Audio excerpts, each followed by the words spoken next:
Hello friends, skill साधना में एक बार फिर आपका स्वागत है। आज डिजिटल मार्केटिंग सर्टिफिकेशंस के बारे में हम बात करेंगे। बहुत ही पॉपुलर स्किल है डिजिटल मार्केटिंग और लोग बहुत सारे सर्टिफिकेशंस अवेलेबल हैं, बहुत सारे कोर्सेज अवेलेबल हैं। हमें कई लोग पूछते भी रहते हैं इनके बारे में, तो हमें लगा कि एक छोटे से वीडियो में हम आपको बताते हैं कौन से डिजिटल मार्केटिंग सर्टिफिकेशंस करने चाहिए और कैसे इस फील्ड में आपको एंटर करना चाहिए। तो क्विकली स्टार्ट करते हैं। सबसे पहली चीज़ देखिए, इस फील्ड में ये है, ये बिल्कुल एप्लीकेशन ओरिएंटेड फील्ड है। कोई आपसे थ्योरेटिकल नॉलेज नहीं पूछता। आप इंटरव्यू के लिए भी जाते हैं तो लोग आपसे यही पूछेंगे, पहले आपने कौन से कैंपेन चलाए हैं, पहले आपने कितने ईमेल भेजे हैं, पहले आपने एसईओ पे क्या काम किया है। कोई भी आपसे थ्योरी नहीं पूछता। सब लोगों को प्रैक्टिकल नॉलेज चाहिए। प्रैक्टिकल नॉलेज का मतलब ये है, कुछ टूल्स हैं जो टूल्स आपको यूज़ करना आना चाहिए, क्योंकि हर कंपनी में वही टूल्स यूज़ होते हैं। उन्हीं टूल्स के बारे में हम बात करते हैं। तो सबसे पहला जो सबसे मोस्ट यूज्ड टूल्स हैं वो हैं गूगल एडवर्ड्स और गूगल एनालिटिक्स। गूगल एडवर्ड्स और गूगल एनालिटिक्स ऐसे टूल हैं जो ऑलमोस्ट हर डिजिटल मार्केटिंग कंपनी यूज़ करती है या हर टेक्नोलॉजी प्रोडक्ट कंपनी यूज़ करती है। गूगल एडवर्ड्स का मतलब ये है कि आप गूगल के जो यूज़र्स हैं, चाहे वो वेबसाइट्स ब्राउज़ कर रहे हैं, चाहे वो गूगल पे सर्च कर रहे हैं, उनको आप एड्स के थ्रू टारगेट करिए और गूगल पे एड्स चला के अपने प्रोडक्ट को, अपने वेबसाइट को ज़्यादा यूज़र्स तक पहुंचाइए। इनको प्रॉफिटेबली कैसे चलाना है, यानी 10 रुपये आप खर्च कर रहे हैं तो आपका बिज़नेस 20 रुपये कमा रहा है या 40 रुपये कमा रहा है, उसके लिए गूगल ने एडवर्ड सर्टिफिकेशन बनाया है, जिसमें पूरा कैंपेन प्लानिंग, कैंपेन कैसे चलाना है, मैनेज कैसे करना है, मॉनिटर कैसे करना है, वो सब गूगल ने एक्सप्लेन किया है। जो इनके प्लेटफॉर्म्स होते हैं, गूगल एडवर्ड्स का कैंपेन मैनेजर है, ये प्लेटफॉर्म बड़े यूज़र फ्रेंडली ही होते हैं, बट फिर भी बेसिक समझने के लिए कि आपको बिडिंग कैसे करनी है, आपको कॉस्ट कंट्रोल कैसे करना है, आपको क्लिक्स और इम्प्रेशंस कैसे एनालाइज करने हैं, वो सब इनके गूगल के खुद के सर्टिफिकेशन हैं जो आप इजीली कर सकते हैं। गूगल एनालिटिक्स में भी गूगल के सर्टिफिकेशन है। किसी भी डिजिटल मार्केटिंग कंपनी में आप काम कर रहे हैं, गूगल एनालिटिक्स सर्टिफिकेशन आपको ज़रूर करना चाहिए, क्योंकि कोई भी वेबसाइट का डेटा जनरली गूगल एनालिटिक्स से ही मॉनिटर होता है। 90% plus 95% plus websites Google analytics को ही यूज़ करती हैं टू मॉनिटर देयर परफॉर्मेंस, कि कितने सेशंस आ रहे हैं, यूज़र कहाँ से आ रहे हैं, कौन से चैनल से आ रहे हैं, वो क्या कर रहे हैं वेबसाइट के ऊपर, कितने परसेंटेज यूज़र हमारे प्रोडक्ट खरीद रहे हैं, कितने परसेंट यूज़र बिना प्रोडक्ट खरीदे भाग जाते हैं। ये सारा एनालिसिस गूगल एनालिटिक्स से होता है। ये दोनों सर्टिफिकेशंस गूगल के थ्रू अवेलेबल हैं, आप डायरेक्टली कर सकते हैं और दोनों के दोनों आपके डिपेंडिंग ऑन आपके रोल आपको हेल्प करेंगे। ऐसे ही गूगल की तरह फेसबुक कैंपेन मैनेजर है। फेसबुक पे आजकल कंपनी ज़्यादा स्पेंड कर रही हैं क्योंकि उनको क्लिक्स बेटर आते हैं। उसका एक रीज़न ये भी है कि फेसबुक, जब से फेसबुक इंस्टाग्राम दोनों मर्ज हुए हैं, इंस्टाग्राम फेसबुक पे लोग बहुत टाइम स्पेंड करते हैं, लोग बहुत देर तक उन प्लेटफॉर्म्स पे टाइम स्पेंड करते हैं, तो ज़्यादा क्लिक्स और ज़्यादा इंप्रेशंस और ज़्यादा इन्वेंट्री है उनके पास to sell ads. Facebook campaign manager भी वेरी सिमिलर टर्म्स पे ही काम करता है, बट उसके फीचर्स और फंक्शनैलिटीज़ थोड़ी डिफरेंट हैं। आप के पास कुछ अलग फीचर्स होते हैं गूगल से। इसकी सर्टिफिकेशन भी अगेन फेसबुक के पास पूरा कोर्स अवेलेबल है।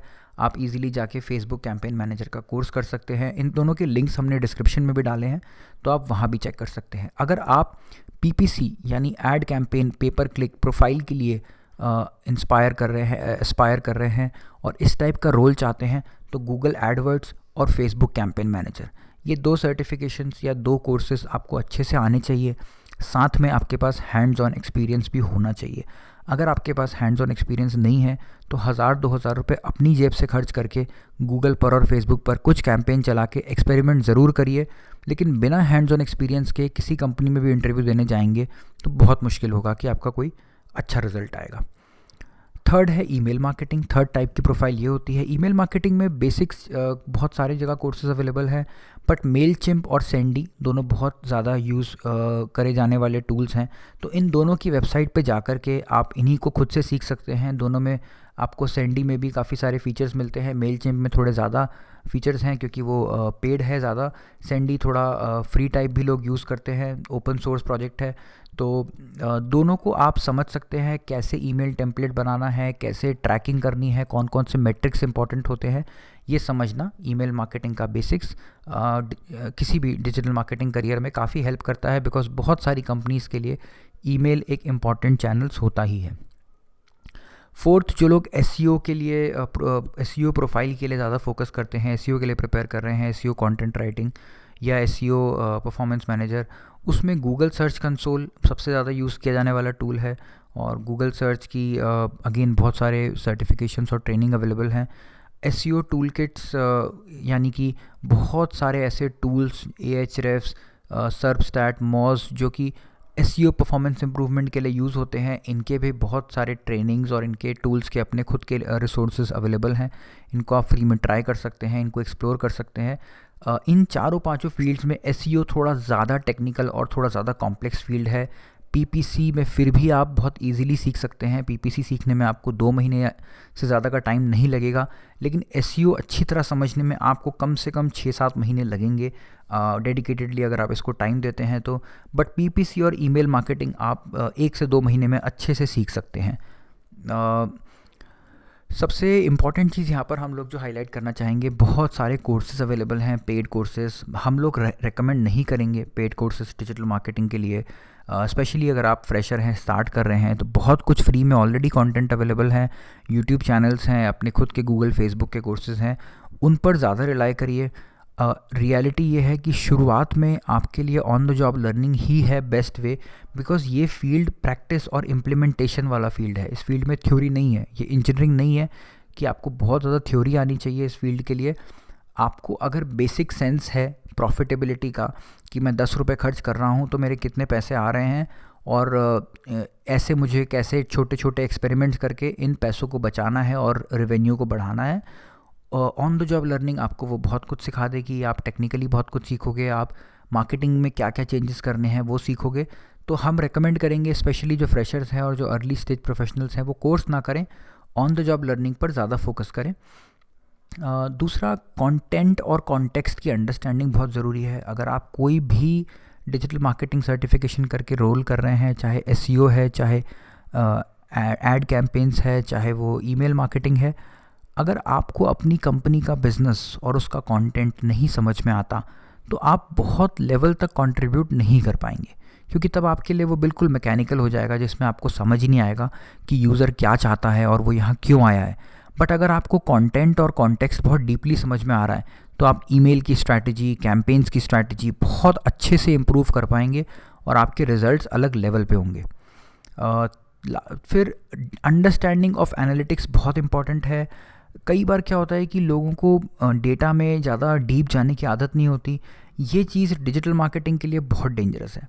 आप चाहे गूगल एनालिटिक्स यूज़ करिए या अपने ऐड कैंपेन्स और एडवर्ड्स मैनेजर के अपने खुद के डैशबोर्ड यूज़ करिए, सर्च कंसोल का अपना डैशबोर्ड यूज़ करिए या गूगल डेटा स्टूडियो सीख के इन्हें वहाँ से कनेक्ट करिए। बट आइडिया ये है कि जब तक आपको एनालिटिक्स की डीप अंडरस्टैंडिंग नहीं होगी, आप डिजिटल मार्केटिंग में एक अच्छे प्रोफेशनल नहीं बन सकते। आपको अपने प्रोडक्ट के एनालिटिक्स की, यूज़र कहाँ से आ रहे हैं, कहाँ जा रहे हैं, आपको अपने कैंपेन के एनालिटिक्स, आपको यूज़र की life time value, acquisition, last click attribution, ये सब चीज़ें समझ में आना चाहिए ताकि आप एक क्लियर पिक्चर अपने मन में बना पाओ कि अभी क्या हो रहा है और आप उसे कैसे इम्प्रूव कर सकते हो।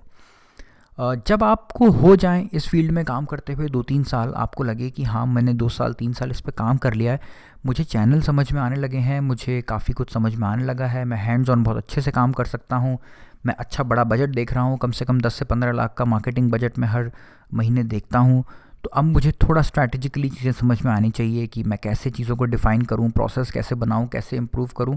तो ज़रूर एक मार्केटिंग स्ट्रैटेजी का कोर्स करिए, स्पेशली जिन लोगों के पास बी स्कूल एक्सपीरियंस नहीं होता है, जिन्होंने एमबीए नहीं किया है। कई बार कंपनी में उन्हें ऐसा लगता है कि हमारी ग्रोथ नहीं हो रही, ऐसा कुछ भी नहीं है। देखिए, कई कंपनीज़ का कल्चर ऐसा होता है कि वो एमबीएज़ या आईआईएम वाले लोगों को ज़्यादा प्रमोट करेंगे, बट कई कंपनीज़ का कल्चर ये भी है कि आप अगर काम अच्छा कर सकते हो, आप स्ट्रैटेजिकली सोच सकते हो, तो हम आपको ग्रोथ की पूरी अपॉर्चुनिटी देंगे। बट कई बार हम खुद ही स्ट्रैटेजिकली नहीं सोच पा रहे होते, एक अच्छे से प्रोसेस कैसे डिफ़ाइन होगा वो नहीं समझा पा रहे होते।